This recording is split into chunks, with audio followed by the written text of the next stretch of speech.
Hello and welcome to the second step of our demo of FieldTrip Pro. We've already shown you the initial request form being filled out by a teacher.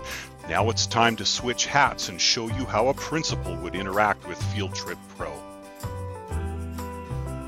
Let's put on our principal hat now and say the principal is working at their desk. They receive an email telling them there's a trip awaiting their approval. In the email, they can already see information about the request together with a link. When the principal opens the link in the email, it takes them directly to the approval step, where the information submitted by the teacher is shown.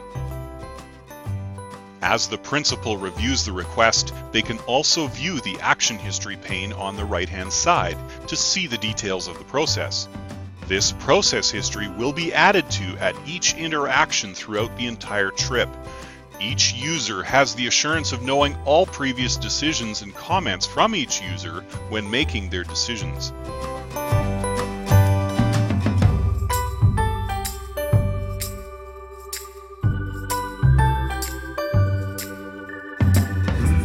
The principal reviews all the pages of the form and is asked to choose their approval decision.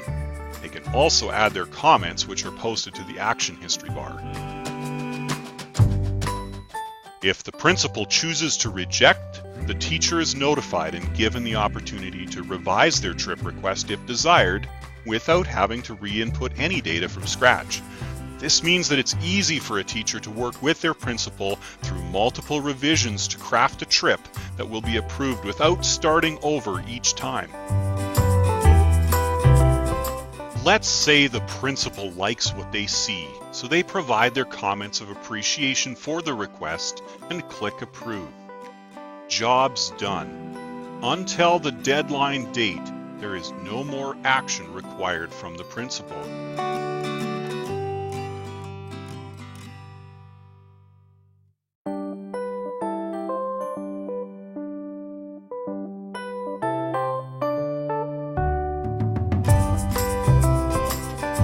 If they wish to modify the trip before the deadline, they can return to their forms inbox, where the trip will allow them to edit details as much as desired before asking them to make a final approval on the deadline date.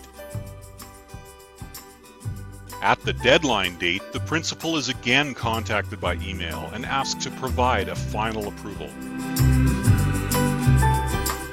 Note that now the information is finalized and is mostly read-only. Only certain fields can be updated at this point, like the invited student list.